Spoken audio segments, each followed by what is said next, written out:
I think we met like Yeah, PhD. Yeah.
So welcome everyone to Friday Night AI. I'm very pleased to have you join us both in person and virtually. We also have a live YouTube session that's happening in parallel to us being here. My name is Rada Mihalcea. I'm a professor of computer science at University of Michigan and also director of the AI lab. And about 3 years ago, we started Friday Night AI with the idea of engaging more with the community. And we believe that that's beneficial both ways for us to share more about what's happening in AI at U of M, and also to learn more about what are the community thoughts around AI, in particular given that is an area that's so quickly growing and so quickly getting to impact different areas of society. So I'm very pleased to have you join on a discussion on how to ensure that AI is robust enough so that it can withstand attacks. As we are working to develop AI technologies that are advanced and more often deployed in real settings, we increasingly face the risk of attacks, and I'll put it quote unquote, and we'll discuss more about what we mean by that, but there are attacks on these technologies. Which can be malicious or sometimes unintended, and can lead to sometimes nefarious outcomes. For instance, you can think of the use of AI to full self-driving cars, and we'll hear more about that tonight, or the AI-generated, very realistically looking deepfakes, which are videos where real individuals will be portrayed making statements that they never made, for instance. And this can be used to blackmail individuals or even influence elections. So the question is, how can we build AI systems that will be robust enough to counteract such attacks? So today I'm joined by two experts in AI who are thinking deeply about the type of adversarial behaviors that can be aimed at AI systems, and also thinking very deeply about how we can avoid them.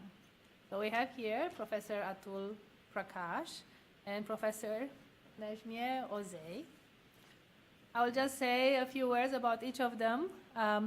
Professor Necmiye Ozay is an associate professor in electrical engineering and computer science at the University of Michigan. She received her Ph.D. from Northeastern University, and after that she pursued a postdoctoral studies at California Institute of Technology. Dr. Ozay's research interests include hybrid dynamical systems, control optimization, and formal models with applications in cyber physical systems, system identification, verification, and validation, as well as dynamic data analysis. She received multiple awards for her papers, also several Young Investigator Awards, including an NSF CAREER Award. She also received institutional awards for contributions to teaching and research. She is also a recent recipient of the Antonio Ruberti Young Researcher Prize from IEEE Control Systems Society for fundamental contributions in control identification of hybrid and cyber physical systems. And now on to Professor Atul Prakash. He is a professor of computer science and engineering at U of M. And he has research interest in computer security and privacy. He received his PhD in computer science from University of California, Berkeley. And his recent research includes security analysis and emerging IoT software stacks, mobile payment infrastructure, and vulnerability of deep learning classifiers to physical perturbations. At U of M, he served as director of the Systems Lab, led the creation of the new data science undergraduate program, and currently he is serving as associate chair of the CSC division. Before we get started, just a few logistics. For the first 30 minutes, Professor Prakash and Professor Ozay will address various aspects of the use of AI in how we can have AI that is robust to external attacks. And then for the second half, you will have the opportunity to ask questions. Given that this is a hybrid event, you can either ask live, by just raising your question, good old-fashioned way, and somebody will hand you the microphone. Or if you are following this event online, you can type your question, and I will be following the questions asked online, and I'll ask them to our panelists. All right, so with that, we can get started. Tonight, Friday Night AI is a collaboration between Michigan AI and the Ann Arbor Public Library, which, as I mentioned, is broadcasting the event live as we speak. All right, so with that, first, I did a brief introduction, but for the audience to get to know you better, what was your career path and how you got interested in AI? Okay, I can start. I have all my degrees in electrical engineering from bachelor's, master's, and PhD. And my research area is control of dynamical systems. So I am interested in generally data coming from a dynamical system and certain questions about decision making and analysis of data coming from dynamical systems.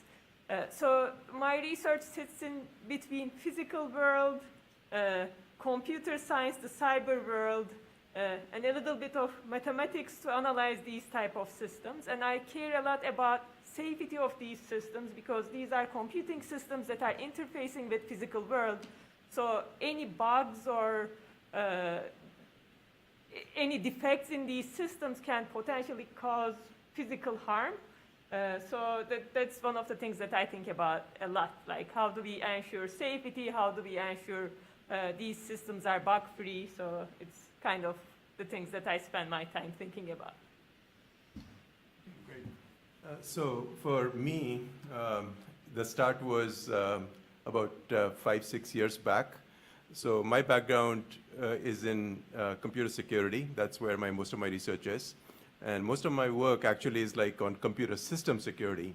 But about 5 years ago, 5-6 years back, the work was coming out on, from the AI community on use of these deep learning techniques to classify images, like say, for example, in an autonomous driving scenario, a car recognizing pedestrians and recognizing traffic signs, and then acting on that input, for example. And so from a security perspective, what you do is you sort of look at that system and look at the assumptions underlying that system and start questioning those assumptions and see, you start asking questions, what if those assumptions are wrong? How does the system behave? So we set out at that point to explore whether, for example, can I place stickers on a traffic sign and fool the machine learning classifiers in these vehicles that people were proposing. And there was a lot of debate there whether that would be realistic. For example, if I have to repaint the entire sign to fool the classifiers, that would not work very well in real life. That would not be a realistic scenario. People would see to that. And then there was questions about, well, if you've got a traffic sign and a car is approaching, it's going to have a camera, it's going to be looking at it from different vantage points. How much can you really fool the camera if it's a really well-built machine learning classifier? And some of these machine learning classifiers were like 99% or higher accurate. Actually, like thinking through whether these could fail in realistic scenarios was a hard problem. So that's where we started. So I can show you a video actually that's kind of pretty interesting where we started our work.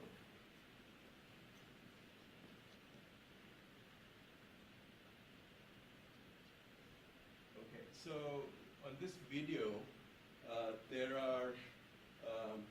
a left side and the right side. And maybe this will be hopefully in a loop, we'll see. Okay, so this is, at the bottom you see a caption there. Let me see if I can replay this.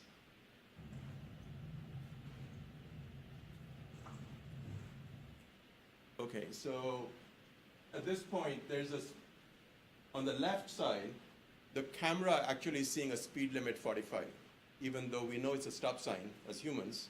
But what we did is, we showed that you could place these stickers on the stop sign and to fool the classifiers at that point. And on the right side is the real stop sign. And as the car is driving, you'll see a little bit of flipping occasionally because the camera is kind of recognizing a different image, but it's then trying to classify that image and trying to figure out what that stop sign is.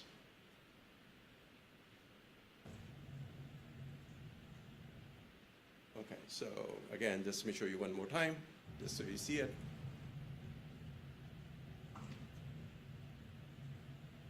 Okay, so now, if this classifier was in your car, and the car was making a decision whether to drive ahead at 45 or stop, you should be worried at that point, right? So we kind of raised this scenario, and to come up with this, where to exactly place the stickers, we used AI. Yeah. So it was kind of AI versus AI kind of scenario. Where the AI, on one hand, was being like, essentially you're doing an optimization to try to figure out what the traffic sign is. On the other hand, from the other angle, from putting on the adversary's hat, you're sort of asking the question, what small change can I make to the traffic sign so that the existing classifier can be fooled into thinking it's a 45 speed limit sign? That's the question we asked. And we showed how to do that. And so that was kind of my entree. And then, of course, you put on a different hat. Okay, now that you know that there is this vulnerability out in the real world, can we fix it? How should we retrain or modify these machine learning techniques so they are much more robust and can be used in these more critical applications like medical and like self-driving cars, all these wonderful, promising applications of AI. How do we make it safe? So that's kind of my entree 5 years ago. Oh, thank you. And maybe I'll go on with some other questions that I have, and I want to come back to what you mentioned, and also the kind of work that security people are doing versus what AI is doing in terms of approach to addressing or identifying these weak points in systems. But before I do that, since we mentioned attacks multiple times, and obviously it's a loaded term, it can be interpreted in so many different ways. Can you maybe say a little bit more about what is meant by attacks? And maybe if you can give examples, you gave one, but what are other kind of examples that there could be formulated? Like, what are these attacks? So there are different types of attacks. So one was that in this scenario, an input into the machine learning algorithm was modified so that it made a wrong decision. Okay, so that's one form of attack. And that has implications like in scenarios like if you think of Google or Facebook trying to prevent malicious content or bad content on the internet, a lot of them will use AI techniques. But on the other side, there are these bad actors out there who are trying to get that content on the internet. And they would use a technique which is to find a way to bypass the defenses that AI provides. So that's one form of thing. This is called evasion attacks. Another technique that is you would worry about is where it's called data poisoning, which is the AI typically learns from data. But if you can modify the data before it learns in a malicious way, then you can cause the AI algorithm to be bad. So I'll just give you two examples here, and then I'm sure you'll have a few more. So the examples that I will give are in the context of dynamical systems. So I am thinking about this decision-making or control module of the self-driving car. In those cases, there are multiple different types of attacks. One is you can go into the sensor feed, and instead of physically changing the environment, you start overriding the sensor feed. So although there's a car maybe 5-6 meters away me, I have my radar data coming in, but if someone can manipulate the radar data and says, oh, there's no car, and overrides the radar data, that's one type of attack. There are different ways of doing this. You can just put random numbers in that sensor feed, and if you're a little smarter, you can record existing readings of the sensor data and you can replay them. That's a much harder to detect attack because your sensor reading now looks like your regular sensor readings, but your system is doing something else, but you are feeding back the earlier behavior. So that's another type of attack. And in some of the things that I considered, there can be also physical attacks. So someone can come and tamper with your sensor physically, or can come and tamper with your actuators physically.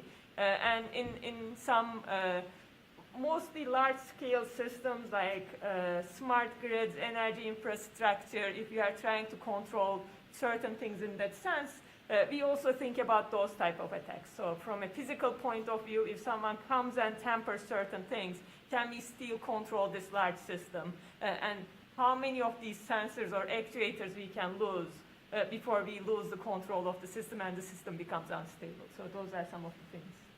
Yeah, I mean, other scenarios which are interesting from a security perspective are deepfakes. I'll show you a video if I get a chance from there again, which are synthetically generated videos. So they're generated by a computer entirely and largely automatically these days. So, and you can actually find apps out there that will generate these videos for you or images for you, where you might take, say, a celebrity and can generate a video of that celebrity saying something which they didn't actually say. So that's another thing that is kind of worrying. And so from a security perspective, the question you want to ask is, fine, now that we know that this can be created, what's the defense?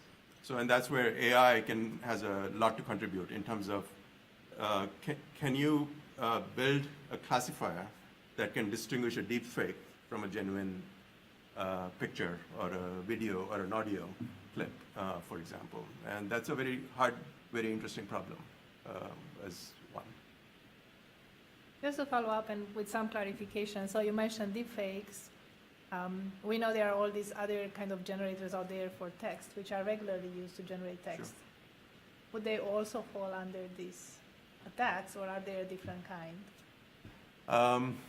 So we would think of them as under the same umbrella. So you can have text deepfakes as well, where essentially a computer is writing text.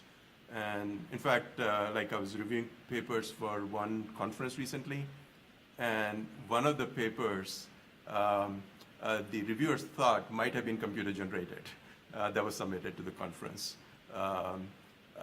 It was like, seemed fairly technical, a lot of interesting equations in there and everything, pictures, images. It had a conclusion, an intro and everything, but it seemed like it was maybe a computer generated based on a few clues that the reviewers were saying. So you could imagine a world where like you get an email and you can't tell whether it's computer generated or not, or written by a real person, or an email that looks like it came from a person you know, but it wasn't written by them, it's written in the same style, or even a music that is played in a certain way, in a certain style, or seems to be, say by Michael Jackson, but he didn't actually sing that one. So, there are a lot of interesting scenarios which can happen, and which both worrisome, but from a research perspective also interesting. I think another, yeah, go ahead. Maybe one related thing, maybe all of us are experiencing the defense against like these bots that are trying to steal passwords and get into systems. So we are all, it used to be that you have this security questions, but now bots are pretty good in guessing your security question and trying over and over again to figure out what your password is. And now you are seeing this like more text and image mixed questions. So where is the bicycle in this picture? And there are also bots trying to get around this type of question. So that's another. Yeah, one of my students who was looking for a life partner was running into fake profiles on the web, for example, and many of them, you can imagine like fake pictures, fake text around it, looks interesting, but the person is not real, or maybe it's a wrong picture. So, and that's like worrisome, because now you have to start, kind of get your radar up and try to filter what's real and what's not, and that's sometimes hard because we're not used to, in the real world, like we are in this room, we know all of you are genuine, but you shift to the online world and then, or sort of virtual world, what's real and what's not, the boundaries start to blur, and that becomes like disorienting, I think, to some extent. And I would just from work that we've been doing on deception detection, people are not good at deception detection. I think that's just something that we lack, and so it will be even more so. Like there is that trust bias that our first instinct is to trust what we see, and so that's really questioned now. Yeah, I mean, at a personal level, close relatives of mine have fallen to deception and fraud occasionally, and it's like kind of embarrassing that I'm a security researcher and close relative of mine falls to that, but that's how bad things are. And you just have to, we are in that world at this point. And that was my next question that you already started answering in a way, like what are the risks? So it's this fraud risk. What are the risks that are associated with these attacks? I mean, there are risks that come to individual devices, for instance, like you mentioned, the self-driving cars, but there are also bigger risks. Yeah. For instance, in people thought about these cyber security, cyber physical security questions in the context of electricity grid. So you can cause a blackout with an attack if you want. That's one of the risks. And I feel like, as I said, with these cyber physical systems, with cars, robots, or smart grid type systems, the risk is very physical. There were attacks, very famous attacks to nuclear reactors in the past. So you can really, those can really lead to very serious environmental effects and risks. And there's also like lots of personal risks in the more cyber world. You will be more of an expert on these, but you can have your identity stolen by these attacks, and I will. Yeah. So, I mean, I'll give you some more examples of things that might be there. We talked about, systems which are using AI. I mean, there's a medical systems now these days also assisting doctors. Fortunately, they're assisting doctors. They're hopefully not replacing a doctor. I don't think we are quite there yet, but they are assisting doctors. And there's kind of somebody that, how do we know that how do we assure that they are safe and in a safety system? There's also kind of societal level risks. I think like we just had a midterm election, and things like deepfakes have been used in the past in other countries. I think maybe not so much in US yet, but there have been some claims that, for example, a politician has been framed with a video that was perhaps synthetically generated, and the politician is claiming it was a deepfake.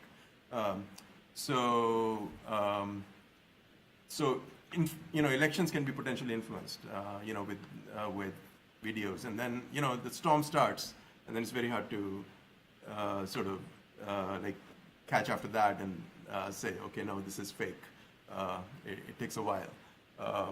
So I think that's a risk, and I mean there are potential state actors who would be interested in disrupting elections, I think, and that's a potential worry down the road.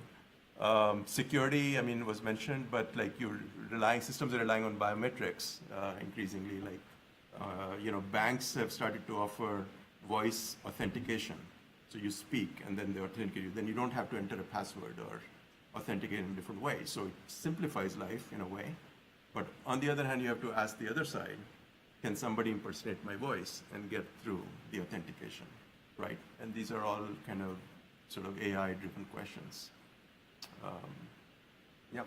I think the other, which I've been thinking in the context of these deepfakes, which maybe it's more subtle at first, is not only the content itself that can be changing elections, Yes. but I think also at a higher level on how it's making us lose trust in knowledge, because you don't know, like when you look online, is this true, is it not? So you'll start questioning whatever you see, like, That's right. is this you a tool, or maybe it's a fake here, so we don't know. And that's happening. I mean, that's happening now, I think, to some extent. I mean, with real videos, like, I mean, sometimes authentic videos, but then I think depending on your viewpoint, you can choose to believe it, that actually happened, or not to believe it. But now the technology sort of provides an explanation why you choose not to believe it or why you chose to believe it, either way, right? And that, I think, is kind of worrisome, because then it really becomes hard to get the truth out at that point, especially if we are sort of all connected or getting most of the information through technology at that point. So then you really have to start thinking, where is the information coming from? What's the source? Is it over WhatsApp? Is it over channel you trust, news channel? So that starts becoming a question at that point. And you have to look around and try to get diverse points of view so that you can try to figure out what's really the truth. So you kind of have to be a sleuth in some sense, a researcher, each of you, to try to figure that out when there is a question in your mind. So we talked about attacks and risk. Now, what's the solution? So you also, your work is also about how to counteract these attacks or build systems that are robust. If you want to start. There's no like one gold solution to all these problems. So we are looking into like specific problems and trying to come up with solutions around those problems. One of the things, for example, we are trying to do in the context of self-driving cars is to build some supervisory scheme on top of the AI, where the supervisory scheme is responsible for safety, and the AI can do all the crazy things that it can do with like improving the performance, improving the user comfort, but all the decisions go through this like supervisory mechanism that checks. And if everything looks okay, that supervisor lets the AI decision go. If the supervisor feels like there might be a safety risk in the decisions of AI, it starts overriding and trying to take the system to a safer state or safer action. So that's one of the mechanisms that we are looking into in the context of this decision making in dynamical systems. There are other things we are looking into. So there are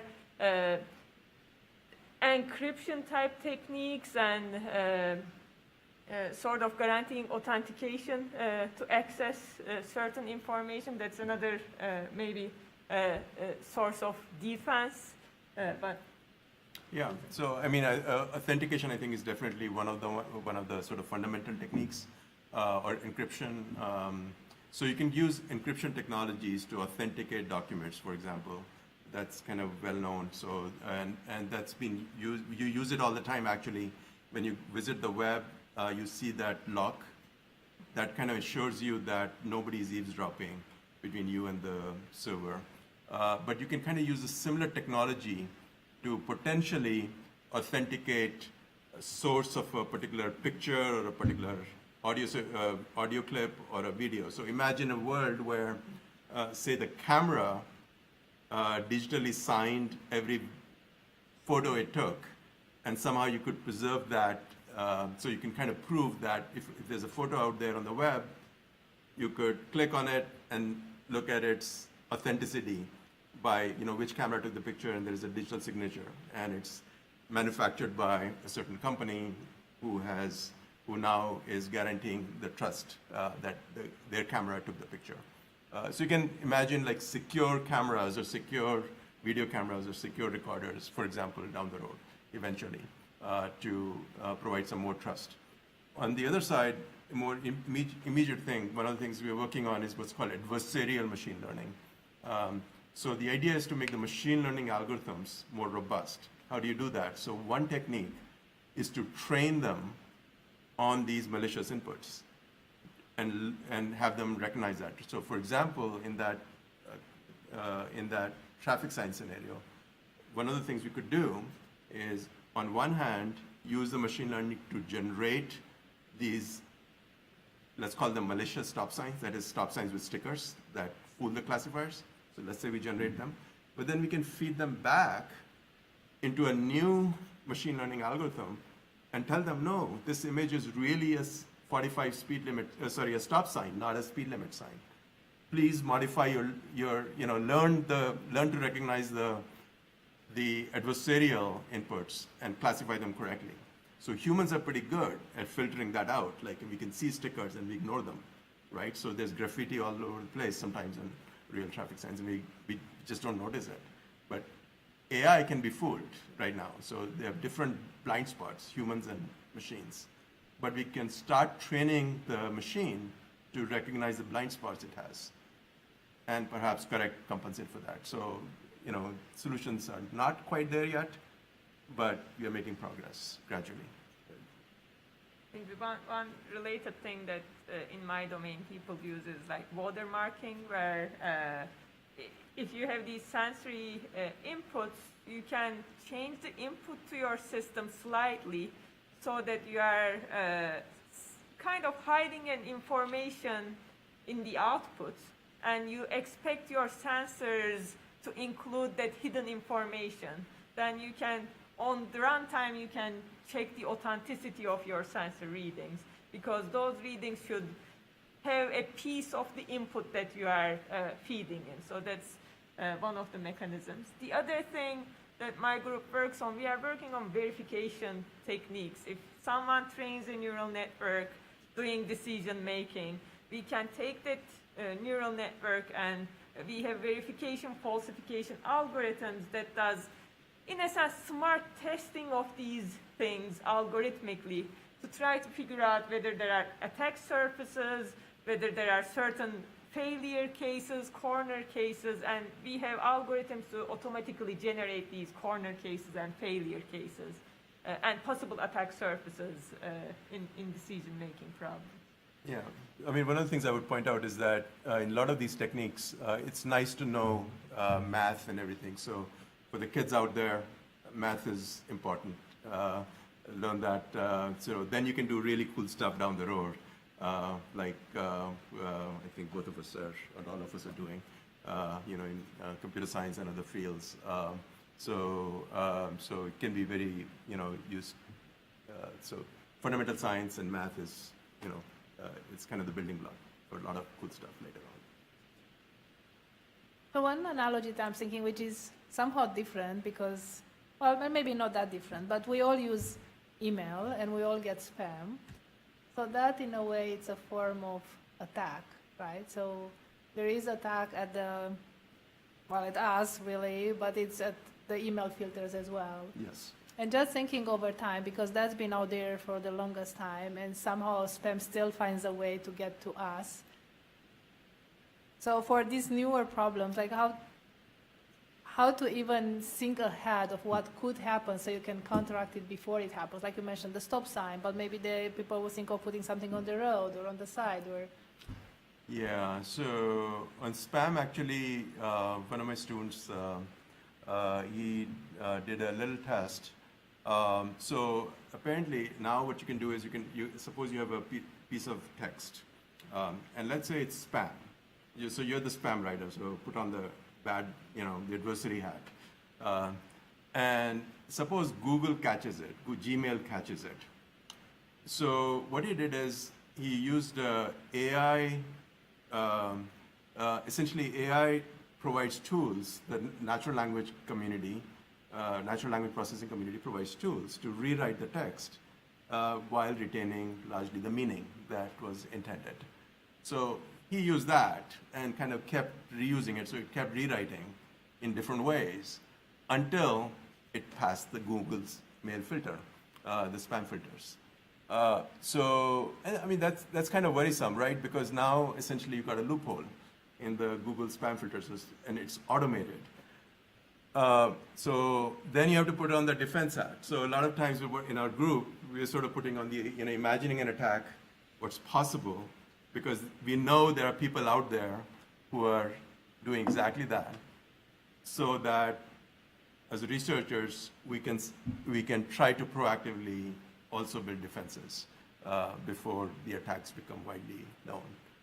So a lot of times, as defense researchers, like from a security perspective, trying to defend systems, we also have to think about how they might be attacked or what the weak points might be of that technology.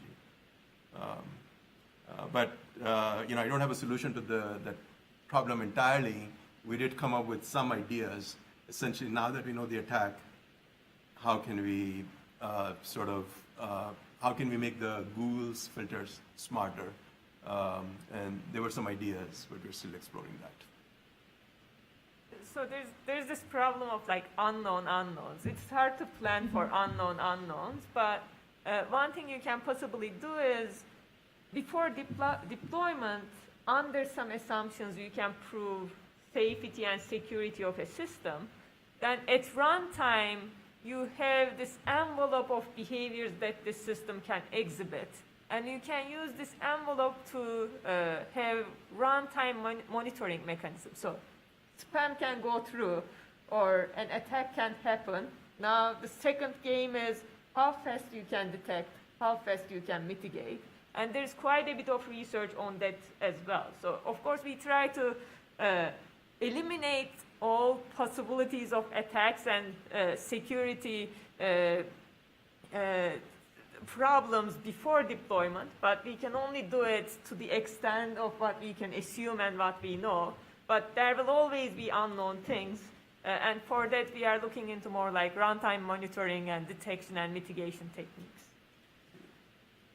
Yeah, I mean, runtime monitoring, I think, helps a lot, like in terms of knowing. As an example, you know, if you're worried about credit card fraud, as an example, now of course, you know, Visa and everybody else is probably using AI techniques or other algorithms to try to detect fraudulent transactions. It's not like a black and white decision. It can sometimes be hard to tell. So you kind of, you know, they're doing the best job they can with the data they have. But as a person who's actually impacted by a fraudulent transaction, what can you do? Well, you know, an example of a runtime monitor would be to go into your credit card like online account and enable the settings so that you get an alert every time there is a transaction on your card. So you can actually, if there is a fraudulent transaction, you'll immediately hopefully notice it rather than a month later. So that's an example of a runtime monitor, but you can apply it to you know, any system in principle, and then use that runtime monitor to detect unusual activities. That would be like a supervisor system that's like looking at those alerts to try to figure out what's going on. So we can open up for questions. I do have more questions, but just to give an opportunity to people here or people online, if you wanted to ask questions.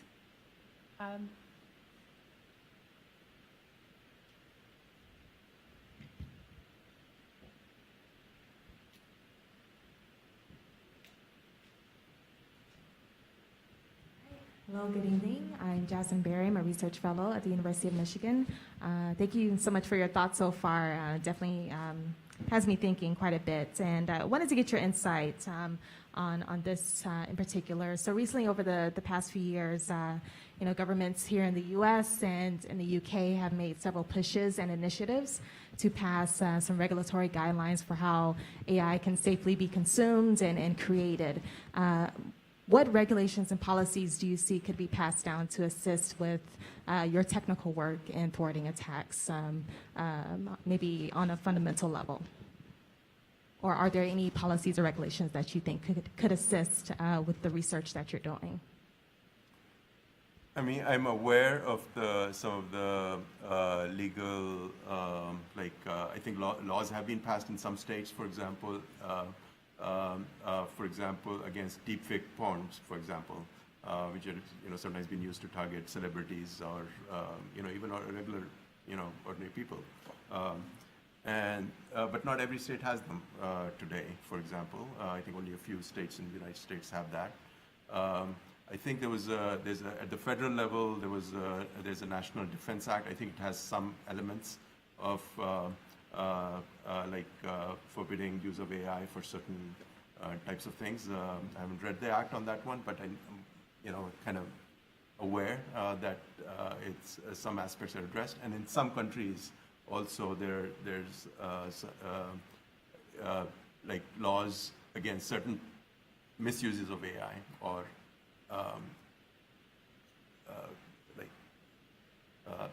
it might rule deepfakes as being illegal for certain users.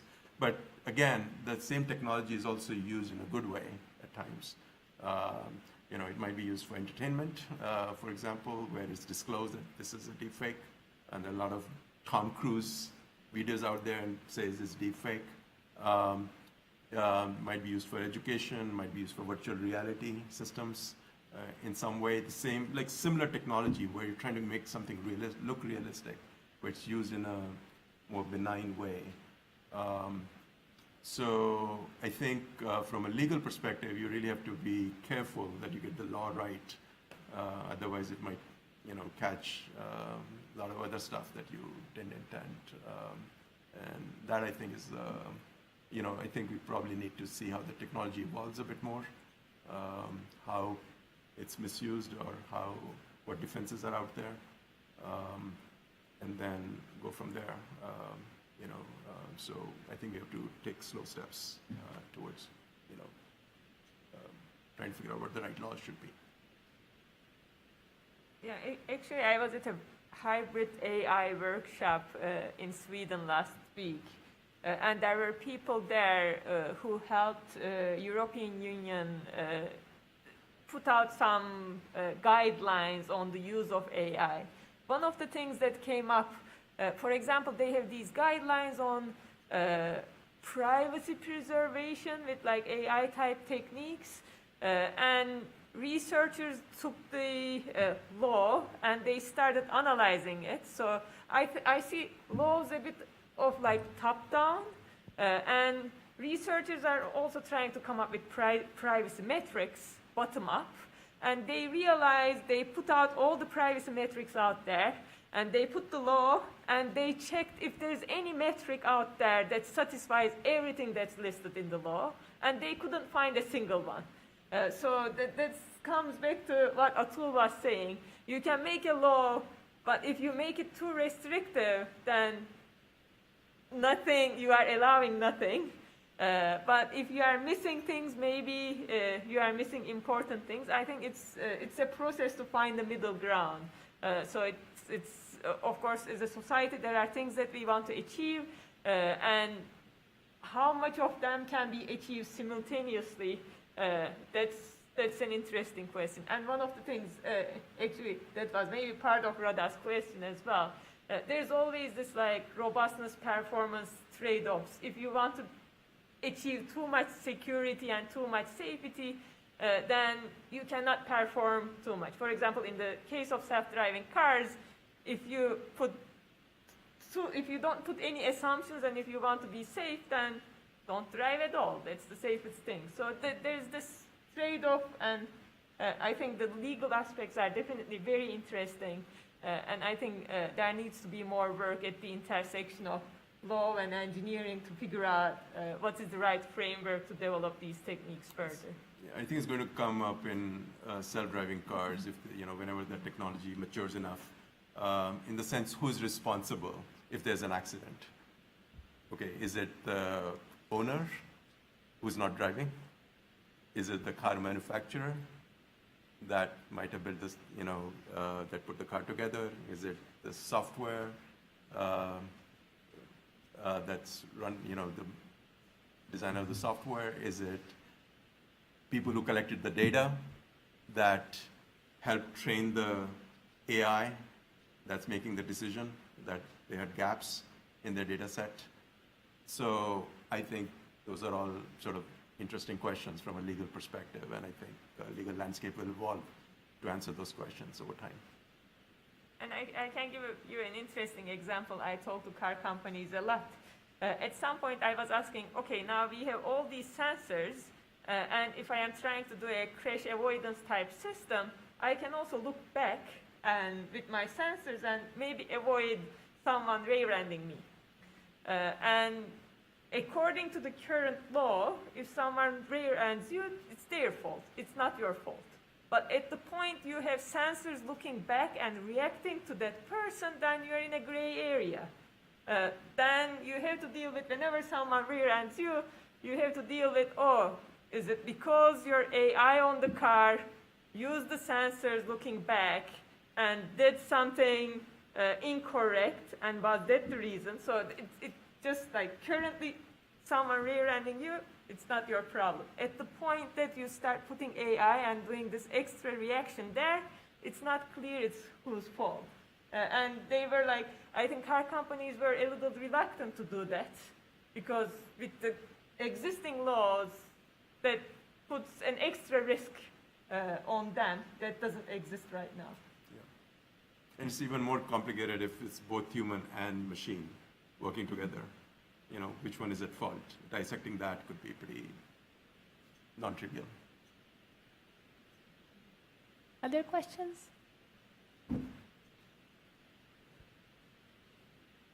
Thank you, Kai. Hi, my name is Creighton Glasscock. I'm a master's student in computer science right now.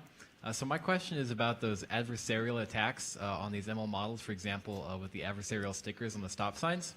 To what extent are these attacks dependent on the specifics of individual architectures?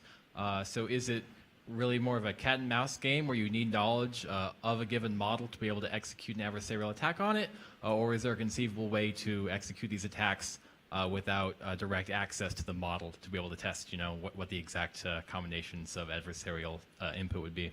Okay, I mean, it's a great question. So, so first of all, the attacks typically transfer. So there is this transferability property that if you have a data set and you train, say, multiple classifiers, then often, not always, but often, attacks are likely to transfer from one model to the other because they kind of learn the same features. And so they're kind of learning the same blind spots, if you like, as well. And so you can kind of exploit them.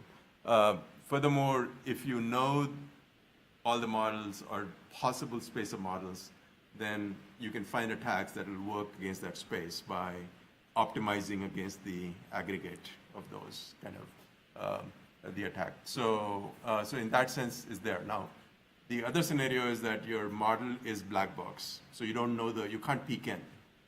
Even then, attacks are possible. So that these are called black box attacks, where you only know the input and the output of the model, so you can't peek in. So a lot of times, to find these attacks, you have to use kind of calculus, techniques from calculus, in math, like you're solving an optimization problem and you're trying to find sort of the attack that's nearby, smallest attack that will lead to maximum decision change. So it's solving a maximization or a minimization type problems. But you can still do that in a black box setting by making lots of queries to the model. And you can extract what are called gradients, which to infer these attacks, even in a completely black box setting. So, but you need some reference point. So you need either a model to query in a black box way, or a model that's visible, or a data set. So if you have a data set, you can train your own model and then attack it, and that attack is likely to transfer, in many cases, to other models. Yeah.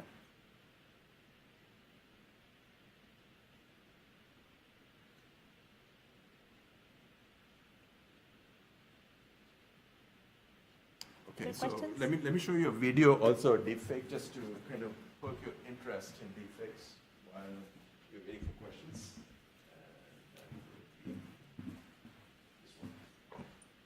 I'm not Morgan Freeman. What you see is not real. Well, at least in contemporary terms, it is not. What if I were to tell you that I'm not even a human being? Would you believe me? What is your perception of reality?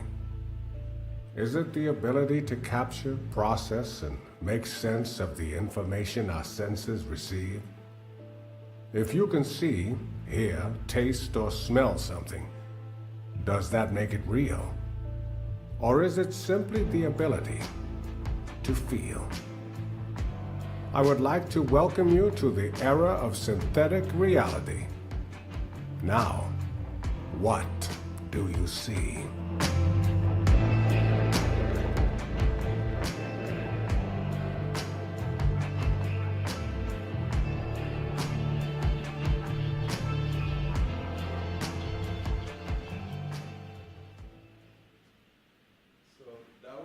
Deepfake video. So that was not Morgan Freeman speaking, but it was hyper realistic in my view. I don't think I would have been able to tell that it was not him. And of course, you can see YouTube is bringing up all the other deepfake videos as well, because there's a machine learning algorithm running at YouTube that's trying to figure out what else I would like, because we just watched a deepfake video. So it's showing me all the other deepfake videos. There's AI there as well.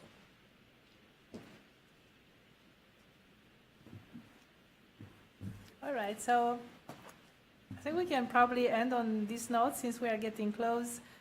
Maybe if you have any final comments, one which maybe is a question actually, but if you can address that, like you mentioned ethics and AI, and on the other side, so ethics, at least in what I do, it's always trying to protect against attacks and always mentioning what would be malicious use of a certain technology. Whereas in this kind of work, you are actively trying to find what could be those malicious uses. So it's almost at some point going, as goals going against each other, although ultimately for the same bigger goal of safety and safer technology. So any thoughts you have around that, or just final thoughts? Okay. Well, I mean, ethics in AI, I think, is a very broad question. It includes making AI trustworthy, and that's part of the goal, like, because we know that it can be potentially misused like any technology. Then there's a flip side. How do we make it more trustworthy as we put it in real world use? And that would require a lot of interesting research, which hopefully universities do. And you know, all of you who are, you know, go for Ph.D., become you know, students and do research. I think it's fun. There's another aspect, which is, you know, from a trust perspective, is bias. That's also another one which we didn't talk about. But essentially, algorithms that learn from data exhibit the bias that the data has. And then if they start making decisions, then the decisions also can be biased. And that's a concern, and there are a lot of researchers who are working on trying to figure out how to make unbiased, design unbiased algorithms, you know, and unbiased, make machine learning techniques in AI unbiased with respect to the properties you desire. But it's hard to define bias sometimes mathematically, and then figure out ways of how to incorporate that without negatively impacting the performance of the algorithm. Like, you don't want the algorithm to start making wrong decisions for everybody. That would be unbiased, but that would not be a desirable outcome either. So you want fair algorithms that don't exhibit bias, at least, you know, with respect to race, gender, as examples. It's a challenging problem because the data sets are often biased. So maybe one last thought about trust. This also came up in Rada's question. These systems are not designed to work in all possible conditions, and we can prove these systems to be safe and secure in certain conditions under certain assumptions. And sometimes we deploy systems without making those assumptions very explicit. So communicating those assumptions to people is another way. I think that that will lead to more ethical uses of these systems. And more trust. And more trust. Lead to Yeah. more trust. Yeah. If you know when you're, you know, maybe when something is not supposed to work, and it doesn't work, then you at least have an explanation. So explainable AI is another, you know, sort of interesting goal. That is, how do you, if it makes a wrong decision or even a right one, can it explain to humans why it's making that decision? And that will help improve trust as well. You know, kind of touches on ethics a little bit, because if it does make a wrong decision, you really want to know why. At that point, whether it was innocent mistake, whether it was bad data that caused it, and that touches on trust and to some extent on ethics. All right, so with that, I think we can finish here. Thanks to everyone who came here. Also thanks to everyone who was watching online. Of course, many thanks to our panelists for sharing their insights on what is now a very current problem, which I'm grateful that they are spending time to address it. Also, many thanks to Kai over here from Michigan AI for coming to support this event, and of course, the library for hosting us. And I hope you have a good evening and then a good weekend. Thank you very much. Thanks. Thanks, Radha. Thank you. Thanks.